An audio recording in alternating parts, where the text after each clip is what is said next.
New TV news కి స్వాగతం. ముందుగా హెడ్లైన్స్. సజ్జలకు పవన్ కళ్యాణ్ వార్నింగ్, మా అన్నయ్య జోలికి వస్తే ఊరుకోను. 3 రాజధానులంటూ రాష్ట్రానికి అసలు రాజధాని లేకుండా చేశారు. వంశధార ప్రాజెక్టుతో నష్టపోయిన నిర్వాసితులకు న్యాయం చేస్తా. ఇక డీటెయిల్స్ చూస్తే 2019లో ఎన్నికల్లో ఓటమి నాలో కసి పెంచిందని, ఓడిపోయాక ఇక్కడి ప్రజల మనసు గెలిచేందుకు ఆహర్నిశలు కృషి చేశానని నారా లోకేష్ అన్నారు. మంగళగిరి పార్క్ రోడ్, టిప్పర్ల బజార్, నవులూరులో మంగళవారం నిర్వహించిన రచ్చబండ సభలో లోకేష్ పాల్గొన్నారు. ఆయన మాట్లాడుతూ అధికారంలో లేకపోయినా ప్రజల కోసం 29 సంక్షేమ కార్యక్రమాలు అమలు చేస్తున్నట్లు తెలిపారు. ఇల్లు లేని పేదలందరికీ పక్కా ఇల్లు కట్టించి తాళాలు అందజేస్తామని హామీ ఇచ్చారు.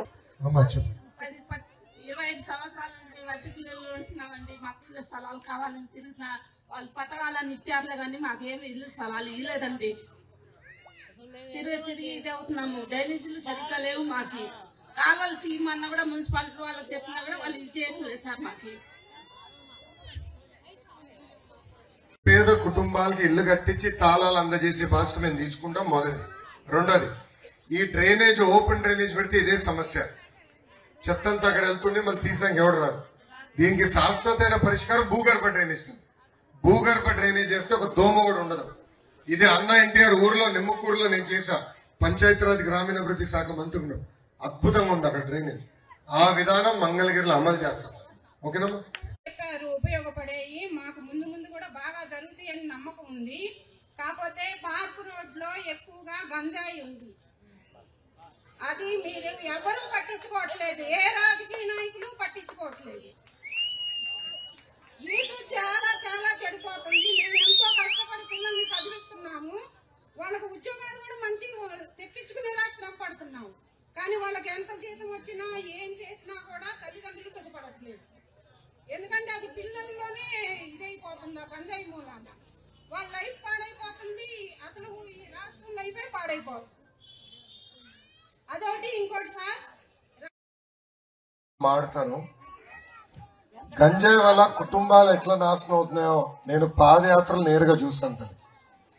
చిత్తూరు జిల్లాలో నేను పాదయాత్ర చేస్తుంటే ఒక తల్లి వచ్చి కలిసింది. ఆ తల్లికి 3 కూతురు. పెద్ద కూతురికి గంజాయికి బానిసలు చేశారు వైకాపా నాయకులు. ఆ కూతురిని 45 రోజులు శారీరకంగా వాడుకున్నారు వైకాపా నాయకులు. ఆ తల్లి వచ్చి ఆ బాధ ఆవేదన నాకు చెప్పింది. ఆమె వచ్చి సిఎంసి వెల్లూరుకి నా కూతురిని తీసుకెళ్తా కొంచెం మాట సహాయపడింది. ఆమె ఇంకో మాట కూడా అడిగింది, పెద్ద కూతుర్ని కాపాడలేకపోతే నేను చంపేస్తాను, అప్పుడే కదా మాకున్న మిగిలిన 2 కూతురు బాగుపడతారని చెప్పి. అమ్మా, ముఖ్యమంత్రి గారు నివసిస్తున్న నియోజకవర్గంలో గంజాయి దొరుకుతుంది. ముఖ్యమంత్రి గారు నివసిస్తున్న తాడేపల్లి పట్టణంలో ఆయన ఇంటి నుంచి కరెక్ట్ గా 100 మీటర్ల దూరంలో గంజాయి దొరుకుతుంది తల్లి. ఈ గంజాయి అన్నిటికీ కారణం ఒక వ్యక్తి. దయచేసి పేరు గుర్తు పెట్టుకోండి, అనంతబాబు. తూర్పు గోదావరి జిల్లాకి చెందిన ఈ మహానుభావుడు ఒక ఎదవ. అనంతబాబు ఎంత ఎదవ అంటే అతని దళిత డ్రైవర్ సుబ్రహ్మణ్యాన్ని అతి కిరాతకంగా కొట్టి చంపేసి శవాన్ని డోర్ డెలివరీ చేశాడు. తల్లి శవాన్ని డోర్ డెలివరీ చేశాడు. అనంతబాబుకి ముఖ్యమంత్రి గారు ఇచ్చిన కానుక ఏంటో తెలుసా? ఎమ్మెల్సీ పదవి. మీటింగ్ పెట్టుకుంటే ఇట్లా పక్కన కూర్చోబెట్టించుకుంటాడు అనంతబాబుని ముఖ్యమంత్రి గారు. ఎంత అన్యాయమో చూడండి. అమ్మా, నేను హామీ ఇచ్చా, మన ప్రభుత్వ అధికారులకు వచ్చిన మొదటి 100 రోజుల్లో గంజాయికి ఫుల్ స్టాప్ పెట్టే బాధ్యత మీ లోకేష్ తీసుకుంటాడు. అమ్మా, నేను గంజాయి పైన యుద్ధం ప్రకటించేదండి. అనంతపూర్ జిల్లాలో పాదయాత్ర చేస్తున్నా. సింగనమల నియోజకవర్గం గంజాయి వద్దు బ్రో అని ప్రచారం చేశా. కేంద్రంలో ఉన్న ప్రధానమంత్రి గారికి, హోంమంత్రి గారికి, ఇతర మంత్రులు కూడా నేను లేఖలు రాశాను తల్లి. నేను వాళ్ళపైన యుద్ధం చేస్తున్నానని నాకు ధమ్కీ కూడా ఇచ్చారు. అందుకే కేంద్ర ప్రభుత్వమే స్వయంగా నాకు భద్రత కల్పించింది. సో యుద్ధం చేస్తున్నా కాదని కదా, కానీ అధికారంలో మనం లేం తల్లి. ఈరోజు అది మనకున్న సమస్య. మన ప్రభుత్వ అధికారంలోకి వచ్చిన మొదటి 100 రోజుల్లో గంజాయికి నేను ఫుల్ స్టాప్ పెడతాను. మళ్ళీ నేను వస్తా కదా గెలిచిన తర్వాత మన వార్డులో మీ చేత చెప్పించుకుంటా. సభాష్.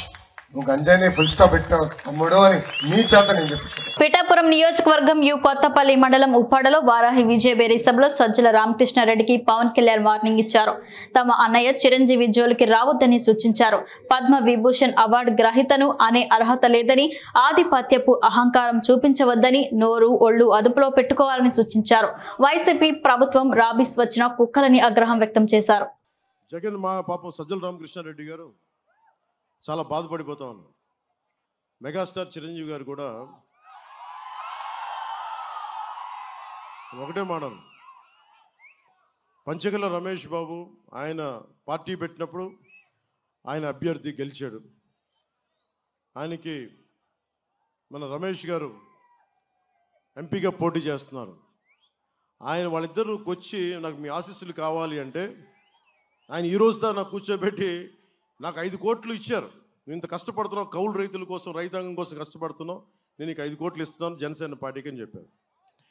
అలాంటిది పంచగల రమేష్ గారికి, అనకాపల్లి ఎంపీగా పోటీ చేస్తున్న సీఎం రమేష్ గారికి ఆయన ఫోటోలు ఇస్తే చీఫ్ మనకి ప్రభుత్వ సలహాదారు సజ్జల రామకృష్ణారెడ్డికి చాలా బాధపడిపోతున్నారు. ఇంతమంది కలిసి వచ్చిన ఏమో నక్కలు, తోడేళ్ళు, ఇంకా రకరకాల మాట్లాడారని. సజ్జల రామకృష్ణారెడ్డి గారు ఒకటే చెప్తున్నారు, సింహాలు సింగిల్గా వస్తాయని మీరు ఎక్కువ మాట్లాడుతున్నారు. సజ్జల రామకృష్ణారెడ్డి గారు, మనం ఉంటుంది జంతు ప్రపంచంలో కాదండి, మానవ ప్రపంచంలో ఉన్నాం. సరదాగా నేను అత్తారింటికి దారే సినిమాలు నేను అంటా, సింహం గడ్డం గీసుకొని నేను గీసుకుంటాను, అది సరదాగా అంటాం, ఏదో మీ చేత చప్పట్లు కొట్టించడానికి. దాన్ని నేనే సీరియస్గా తీసుకోను. అలాంటిది సజ్జల రామకృష్ణారెడ్డి గారు కళ్ళజోడు పెట్టుకుని హుందాగా సింహం సింగిల్గా వస్తుంది, ఒంటెళ్ళు, తోడేళ్ళు, హైనాలు ఇలాంటివన్నీ గుంపుగా వస్తాయని మాట్లాడుతూ ఉంటే, సజ్జల రామకృష్ణారెడ్డి గారు నువ్వు చిరంజీవి గారి జోలికి రాకాయ పెద్ద మనిషి, అసలు రావు, తప్పదు. ఎందుకంటే అతను పద్మవిభూషణ్ బిరుదాంకితుడు. రజనీకాంత్ గారు కూడా దాదాసాహెబ్ ఫాల్కే అవార్డు గ్రహీత. మీ నైజం ఏంటంటే ఎవ్వరు కూడా ఎవరిని మెచ్చుకోకూడదు. ఉప్పాడలో ఉండే ఒక రైతు మన కూర్చో ఒక మత్స్యకారుడు నా బోటుకి వలలకి రాయితీ ఇవ్వలేదంటే వాళ్ళని బెదిరిస్తాం. దాదాసాహెబ్ ఫాల్కే అవార్డు గ్రహీత పాప ఆయన ఏదో కూర్చొని చంద్రబాబు గారి గురించి మాట్లాడితే ఆయన్ని తిడతాం. పద్మవిభూషణ్ చిరంజీవి గారిని తిడతాం. ఏం ఒళ్ళు కళ్ళు పైకి ఎక్కినాయా మీకు? అంత ఎక్కేసినాయా మీకు?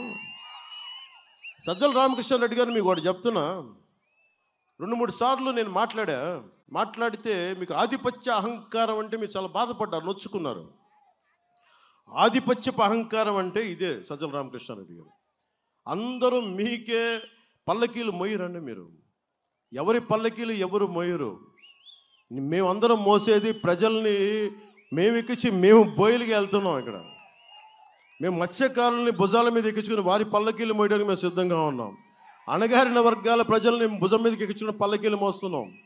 ఆధిపత్యపు అహంకారం అంటే నోరుకి ఏదొస్తే అది మాట్లాడటం, ఎవరింట్లో ఆడబిడ్డల గురించి నోటికి ఏదొస్తుంది మాట్లాడటం.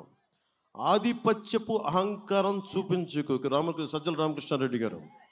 నేను మీలాంటి గుండా విధంగా మాట్లాడడం చాలామంది చూసి వచ్చాను. నేను చాలా తెగించి వచ్చాను రాజకీయాల్లోకి. సో నోరు అదుపులో పెట్టుకొని మాట్లాడండి సజ్జల రామకృష్ణారెడ్డి గారు. ముఖ్యంగా చిరంజీవి గారి గురించి అనేటప్పుడు ఒళ్ళు దగ్గర పెట్టుకుని మాట్లాడు. అందరూ కలిసి అంటే ఒకటి మీద వస్తున్నారు, జగన్ మీద ఎంత బలంగా ఉన్నాడో అని తెలుస్తుంది. ఒక ర్యాబీస్ వచ్చిన ఒక సునకం ఉంటుంది, మనం వెళ్ళిపోయి సింగిల్కి వెళ్ళాం, 5-6 మంది వచ్చారా జాగ్రత్త నోటిల్లు నువ్వు ఇట్రా పట్టుకో, దాన్ని కట్టేసి కూర్చోబెట్టి పక్కన పెడతాం. దాన్ని మీ వైసీపీ ప్రభుత్వం ర్యాబీస్ వచ్చిన ఒక కుక్కలా తయారైంది, ఎవరిని పడితే వాళ్ళని గరిచేస్తున్నాం. అందుకని మీరు ఏదైనా మాట్లాడితే మీరు మమ్మల్ని హైనాలు, తోడేళ్ళు, నక్కలు అన్నారు కాబట్టి మీరు ర్యాబీస్ వచ్చిన కుక్కలు మీరు.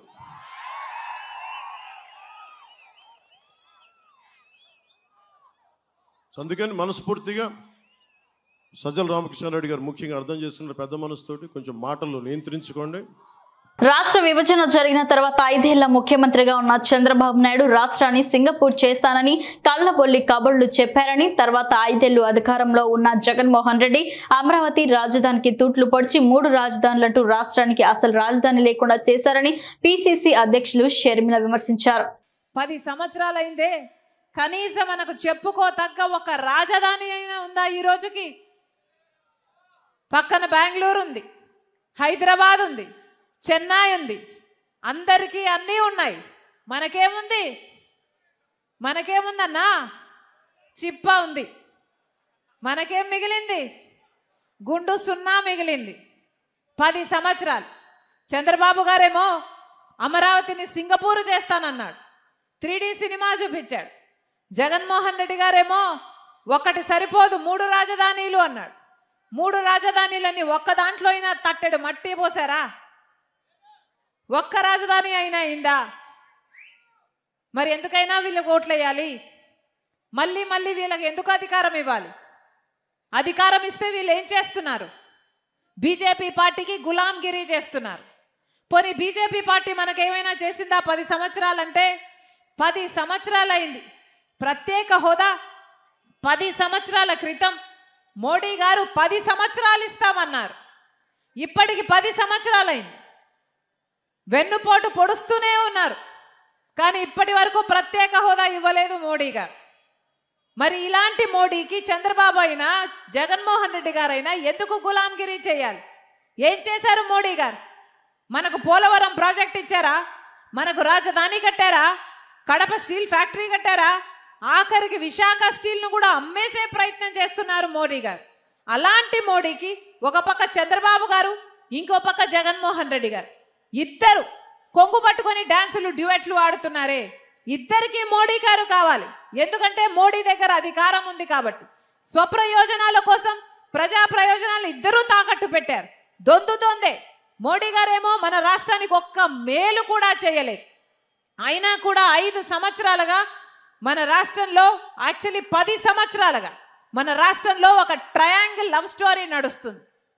వాస్తవం కాదా? చంద్రబాబుకి మోడీయే కావాలట, జగన్మోహన్ రెడ్డి గారికి మోడీయే కావాలట. మోడీ పోని మనకేమైనా చేశాడా అంటే ఒక్క మేలు కూడా చేయలేదు. మరి అలాంటి మోడీకి ఇలాంటి గులాంగిరి ఎందుకు చేస్తున్నారు? ఈరోజు మోడీ గారు చెప్తున్నారు, కాంగ్రెస్ పార్టీ ఇండియా కూటమి అధికారంలోకి వస్తేనట మంగళసూత్రాలన్నీ లాగేసుకొని ముస్లింలకు ఇస్తారట. ఒక ప్రధానమంత్రి స్థాయిలో ఉన్న వ్యక్తి మాట్లాడాల్సిన మాటలేనా ఇవి? ద్వేషం, విషం ప్రజల మనసుల్లో నింపటం లేదా? అసలు బీజేపీ పార్టీని రాజశేఖర రెడ్డి గారు ఎందుకు వ్యతిరేకించారు? ఎందుకంటే బీజేపీ పార్టీ ఒక మతతత్వ పార్టీ కాబట్టి. మతం పేరుతో చిచ్చు పెట్టాలి, ఆ మంటలో చలిగాచుకోవాలి. ఇదే బీజేపీకి తెలిసిన రాజకీయం. ఒక మతాన్ని అవమానించాలి, ఇంకో మతాన్ని రెచ్చగొట్టాలి. ఇదే బీజేపీకి తెలిసిన రాజకీయం. మంగళసూత్రాల గురించి మోడీ గారు మాట్లాడుతున్నారే, మరి గోత్రాలో మోడీ గారు ముఖ్యమంత్రిగా ఉన్నప్పుడు ఎన్ని మంగళసూత్రాలు తెగిపోయాయి? ఇప్పుడు మోడీ గారు ప్రధానమంత్రిగా ఉన్నారు, మణిపూర్లో ఎన్ని మంగళసూత్రాలు తెగిపోయాయి? వాటి గురించి మాట్లాడరు, అభివృద్ధి గురించి మాట్లాడరు. వాళ్ళు చేసిన పనులివి అని చెప్పుకోవడానికి ఒక్క మేలు కూడా లేదు కదా. 2 కోట్ల ఉద్యోగాలు ఇస్తామన్నాడు మోడీ గారు. 10 సంవత్సరాల 20 కోట్ల ఉద్యోగాలు ఇచ్చుండాలి. మన రాష్ట్రానికి ఎన్ని ఉద్యోగాలు వచ్చాయన్నా? 1 కోటైనా వచ్చాయా? 1,00,000 అయినా వచ్చాయా? ఎన్ని రాలేదు. రైతులకి ఆదాయం డబుల్ చేస్తానన్నాడు, అయిందా? ఈరోజు అప్పు లేని రైతు లేడు మన రాష్ట్రంలో. 15 లక్షల రూపాయలు ప్రతి అకౌంట్లో, పేదవాడి అకౌంట్లో వేస్తానన్న మోడీ గారు 1,00,000 అయినా వేశారా? వీళ్ళకి పరిపాలన చేత కాదు, వీళ్ళకి తెలిసిందల్లా మతం పేరుతో రాజకీయాలు చేయడం. అందుకే రాజశేఖర రెడ్డి గారు బీజేపీ పార్టీని అంతగా వ్యతిరేకించారు. ఒక పక్కేమో రాహుల్ గాంధీ గారు ఉన్నారు. ఐక్యత కోసం, సోదర భావం కోసం, ప్రేమను పెంచడానికి ఒక ఋషిలాగా 7,000 కిలోమీటర్ల పాదయాత్ర చేసిన వ్యక్తి రాహుల్ గాంధీ గారు ఒకవైపు ఉంటే, ఇంకోవైపు మోడీ గారు ప్రధానమంత్రి హోదాలో ఉండి కూడా ద్వేషం, విద్వేషం, విషం, మతంలో చిచ్చు పెట్టే ప్రయత్నం చేస్తున్నాడు మోడీ గారు. ఎవరి కావాలి మీకు ప్రధానమంత్రిగా? ఎవరికి ఓటేయాలి? ఒక్కసారి ఆలోచన చేయండి. ఇక్కడ రాష్ట్రంలో ఒకవైపు పాలకపక్షం, ఒకవైపు ప్రతిపక్షం. ఇద్దరు చంద్రబాబు గారైనా జగన్మోహన్ రెడ్డి గారైనా దొందే. ఎవ్వరికి ప్రజా ప్రయోజనాలు పట్టలేదు, ఎవ్వరికి ప్రత్యేక హోదా తేవాలి అన్న సోయలేదు. మోడీ గారు మనకు ప్రత్యేక హోదా ఇవ్వకపోయినా పర్వాలేదు, పోలవరం ఇవ్వకపోయినా పర్వాలేదు, మనకు రాజధాని ఇవ్వకపోయినా పర్వాలేదు, మన రైతులు చెడిపోయినా పర్వాలేదు, మన బిడ్డలకు ఉద్యోగాలు రాకపోయినా పర్వాలేదు. అయినా కూడా వాళ్ళ ప్రయోజనాల కోసం ఈరోజు మోడీకి గులాంగిరి చేస్తున్నారు. ఇలాంటి వాళ్ళగా ఓట్లేయాల్సింది. ఈరోజు ఒక్క కాంగ్రెస్ పార్టీ మాత్రమే అధికారంలోకి తీసుకురండి, మమ్మల్ని ముఖ్యమంత్రులుగా ప్రధానమంత్రులుగా చేస్తే తప్పితే ప్రజలకు మేలు జరగదు అని ఒక్క కాంగ్రెస్ పార్టీ మాత్రమే ధైర్యంగా ఎందుకు చెప్పగలుగుతుంది అంటే, దశాబ్దాల పాటు కాంగ్రెస్ పార్టీ అధికారంలో ఉండి అన్ని కులాలకు మతాలకు భాషలకు అతీతంగా ప్రతి ఒక్కరిని అందరినీ తన గొడుగు కిందికి చేర్చుకునే పార్టీ కాంగ్రెస్ పార్టీ. కాబట్టి అందుకే చెప్తున్నా, ఒక్క రాహుల్ గాంధీ గారు మాత్రమే చెప్పారు, కాంగ్రెస్ పార్టీ మాత్రమే చెప్పింది అధికారంలోకి వచ్చిన వెంటనే 10 సంవత్సరాల ప్రత్యేక హోదా ఇస్తాము అని ఒక్క రాహుల్ గాంధీ గారు చెప్పారు. ఆ మాట పట్టుకొని వచ్చింది రాజశేఖర రెడ్డి బిడ్డ. ఎందుకంటే ఇక్కడ కనీసం ప్రత్యేక హోదా గురించి మాట్లాడే గొంతే లేకుండా పోయింది. 25 మంది ఎంపీలు ఉన్నారు మనకు, అది కాకుండా రాజ్యసభ ఎంపీలు ఉన్నారు, తెలుగుదేశం పార్టీకి ఎంపీలు ఉన్నారు, వైసీపీ పార్టీకి అయితే 23 ఎంపీలు ఉన్నారు. ఇంతమంది ఎంపీలుండి 5 సంవత్సరాలుగా ఒక్కసారైనా ఏ ఒక్క పార్టీ అయినా మన ప్రత్యేక హోదా గురించి ఒక్క నిజమైన ఉద్యమమైనా చేశారా? మళ్లీ పేదల కలలను పేదల బతుకుల్ని బలిపెట్టి దోచుకునేందుకు వచ్చిన ఈ ముఠాను చంద్రముఖి బృందం అంటారని, ఏ మనిషికైనా ఏ కుటుంబానికైనా కూడా కొన్ని కళ్ళు ఉంటాయి, ఆ కళ్ళను నిజం చేసేందుకు మార్గాలు ఉంటే అదే జగన్ అని, డ్రీమ్స్ మీవి నెరవేర్చేది నేను అని భరోసా ఇస్తానన్నారు వైఎస్ జగన్. మళ్ళీ మన పేదల కలల్ని మన పేదల బతుకుల్ని బలిపెట్టి దోచుకునేందుకు వచ్చిన ఈ ముఠాను రాజకీయ కూటమిని చంద్రముఖి బృందం అని కూడా అంటాము, 420 అని కూడా అంటాము, చంద్రముఖి బృందం అని కూడా అంటాము. అందామా?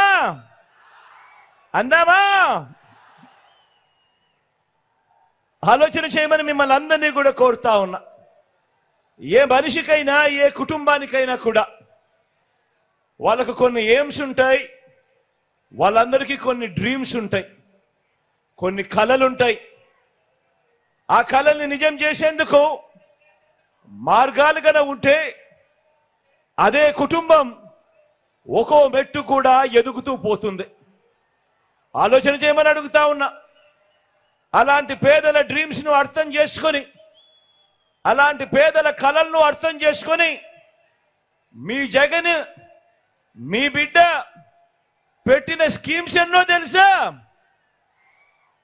డ్రీమ్స్ మీవి, స్కీమ్స్ మీ బిడ్డవి. మీ స్కీమ్స్ ను నెరవేర్చేందుకు మీ బిడ్డ పెట్టిన స్కీమ్స్ ఎన్నో తెలుసా? దాదాపుగా 40. ఈ 58 నెలల కాలంలో ఈ గతంలో ఎప్పుడూ కూడా జరగని విధంగా మీ డ్రీమ్స్ ను మీ బిడ్డ పూర్తి చేసేందుకు ఎన్నిసార్లు మీ బిడ్డ బటన్ నొక్కాడో తెలుసా? ఏకంగా 130 సార్లు మీ బిడ్డ బటన్ నొక్కాడు. మీ డ్రీమ్స్ నా స్కీమ్స్ గా మీ బిడ్డ ఈ 58 నెలల కాలంలో 130 సార్లు బటన్ నొక్కి అందజేసిన సొమ్మెంతో తెలుసా? ఏకంగా 2,70,000 కోట్ల రూపాయలు నేరుగా అందజేశాడు మీ బిడ్డ.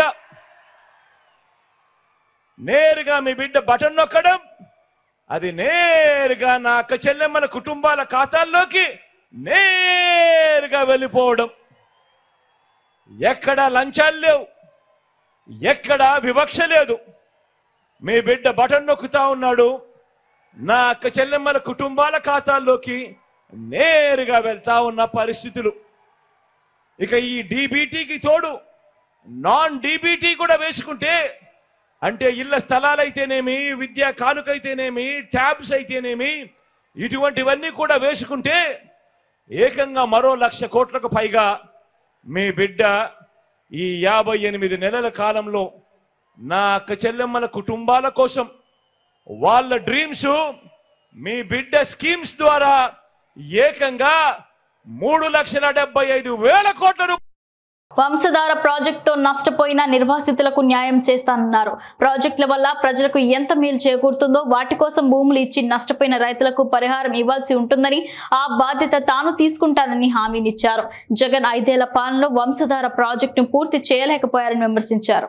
₹1,00,000 సంపాదించడానికి తయారు చేసిన పార్టీ తెలుగుదేశం పార్టీ అని చెప్పి కూడా మీకు తెలియజేస్తున్నా. ఇంకో పక్కన ఇక్కడ సాగునీటి ప్రాజెక్టులు.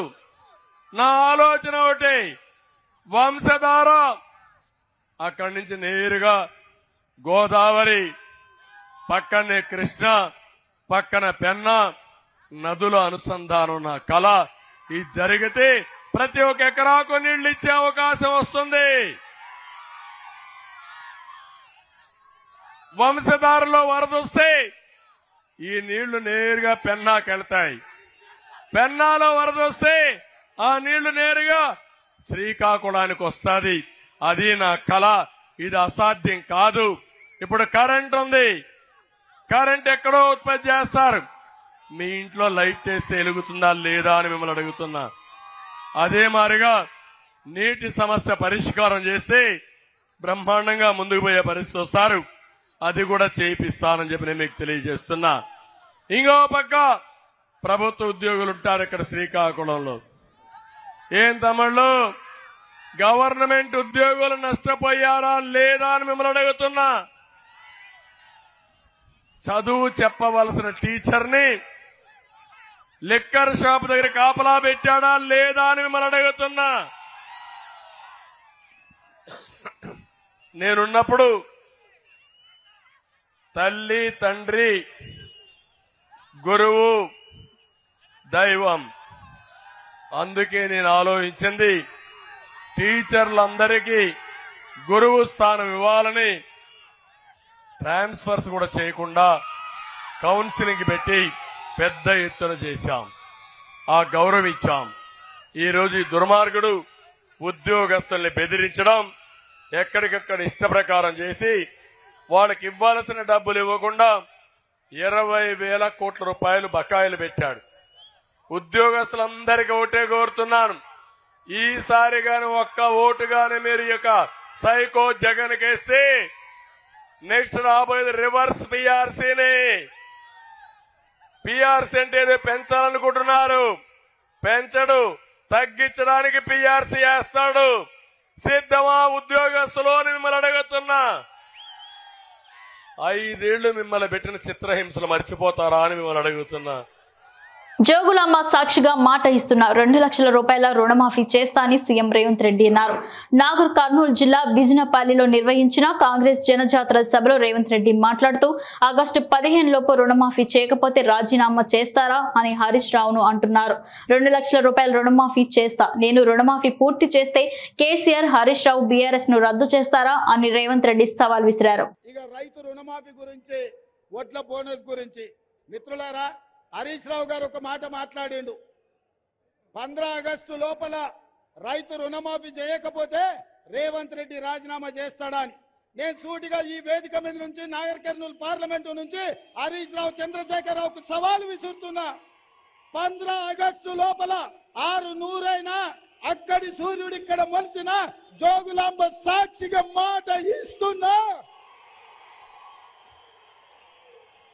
జోగులాంబ సాక్షిగా మాట ఇస్తున్నా. 15 ఆగస్టు లోపల 2 లక్షల రూపాయల రుణమాఫీ చేసి తీరుతా. ఆ ఎల్ల నువ్వు, నీ మామ బీఆర్ఎస్ పార్టీని రద్దు చేస్తారా? సవాలు విసురుతున్నా. మామాళ్ళులకు శాతనైతే సిద్ధంగా ఉండండి. నా రాజీనామా కాదు, నీ పార్టీని రద్దు చేసుకోవడానికి సిద్ధంగా ఉండు హరీష్ రావు. 15 ఆగస్టు లోపల మా రైతు సోదరులకు 2 లక్షల రూపాయల రుణమాఫీ చేసి తీర్చుకొని ఆ రైతుల రుణం తీర్చుకుంటా. ఇవాళ రైతులు ఆశీర్వదిస్తేనే కాంగ్రెస్ పార్టీ ఇందిరమ్మ రాజ్యం వచ్చింది. ఇవాళ నేను రాష్ట్రానికి ముఖ్యమంత్రి అయినా. నేను ఒకవేళ ఆ రైతుల రుణం తీర్చుకోకపోతే ఈ జీవితమే దండుగా అన్న సంగతి నాకు తెలుసు హరీష్ రావు. నీలాకనో నీ మామలాకనో దోకబాజోని కాదు, లంగా లవంగ మాటలు చెప్పేటోని కాదు. ఇవాళ ఇక్కడి నుంచి చెప్తున్నా, రాసి పెట్టుకో, 15 ఆగస్టు లోపల 2 లక్షల రూపాయలు రుణమాఫీ చేసే బాధ్యత నాది. ఇదే కాదు, రాబోయే పంట వరి, గతంలో ఒట్లు కొనను ఒరేసుకుంటే ఊరేసుకున్నట్టే అన్నాడు కేసీఆర్. ఆయన మాత్రం ఫామ్ హౌస్లో 150 ఎకరాలలో వేసుకుంటే బజార్లో పెట్టి బట్టలు ఇప్పదీసిన నువ్వెట్లు వేసుకున్నావని. అందుకే ఈరోజు తెలంగాణ రాష్ట్రంలో వడ్లకు రాబోయే పంటకు 500 రూపాయల బోనస్ ఇచ్చి ప్రతి రైతు చివరి గింజ వరకు కొనుగోలు చేసే బాధ్యత కాంగ్రెస్ పార్టీ తీసుకుంటుంది. ఈ 2 సవాళ్లను స్వీకరించండి అని చెప్పి హరీష్ రావుకు సూటిగా సవాలు విసురుతున్నా. మిత్రులారా, ఈడొచ్చిన వాళ్ళందరూ గ్రామాలకు వెళ్ళండి, ప్రతి ఇంటికి పోండి, ప్రతి తలుపు తట్టండి, ప్రతి గుండెకు చేయండి, తండాలలో గూడాలలో మారుమూల పల్లెల్లో ప్రజలకు చెప్పండి. 5 గ్యారంటీలను అమలు చేయడమే కాదు, 2 లక్షల రుణమాఫీ చేస్తాడు.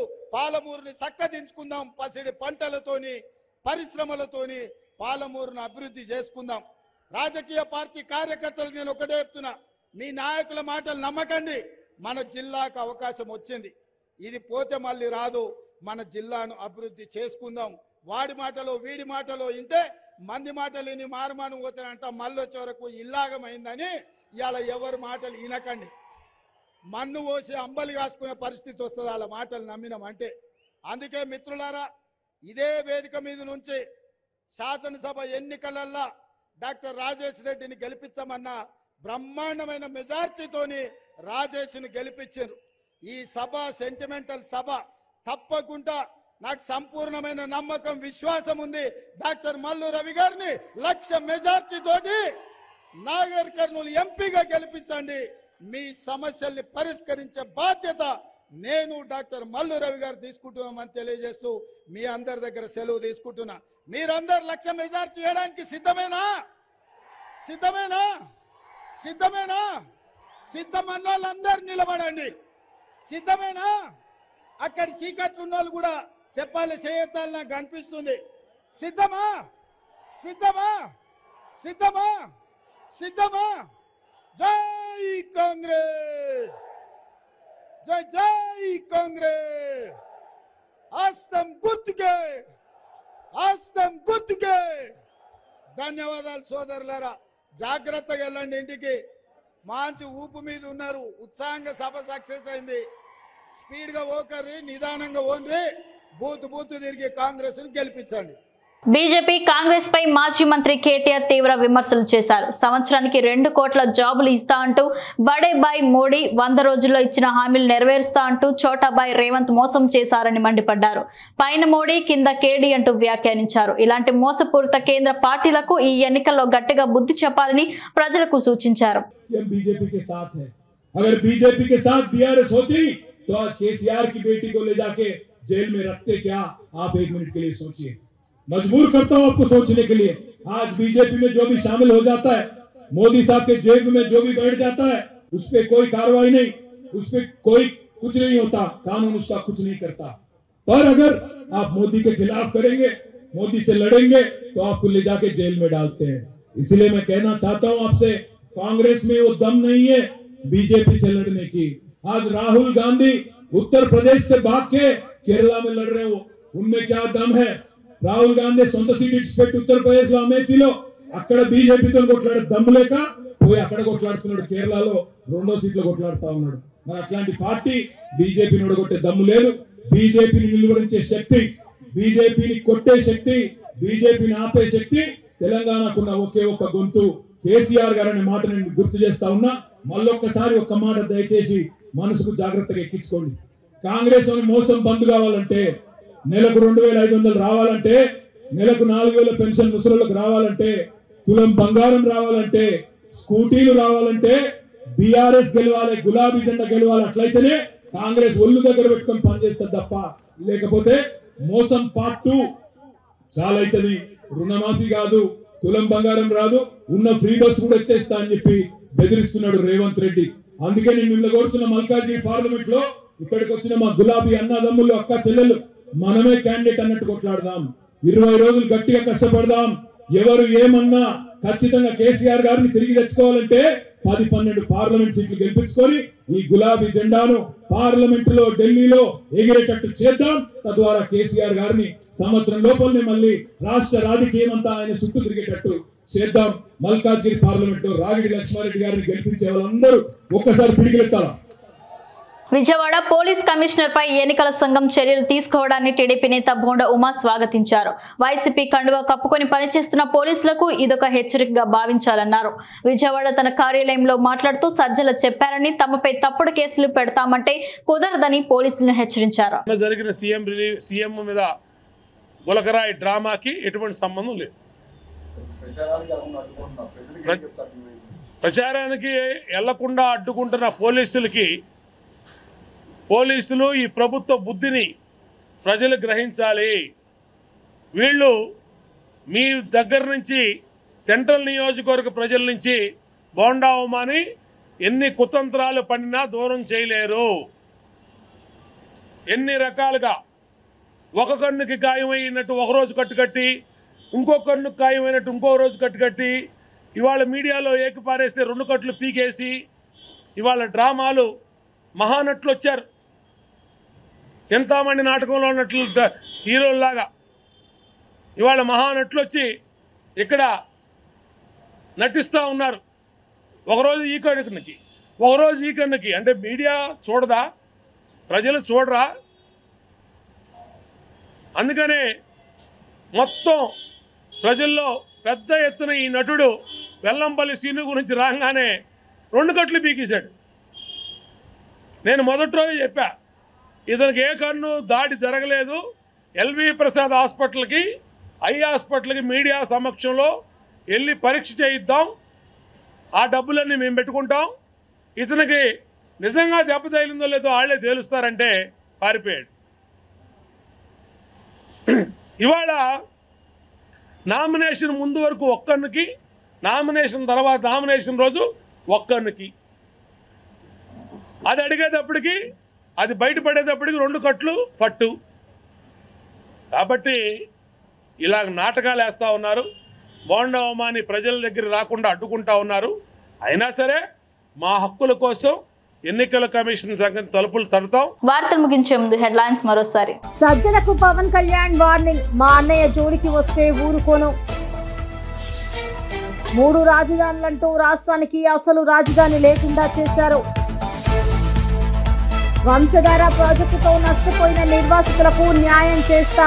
న్యూ టీవీ న్యూస్ ఇంతటితో సమాప్తం. తిరిగి రేపటి బులెటిన్లో మళ్ళీ కలుసుకుందాం. అంతవరకు సెలవు. నమస్కారం.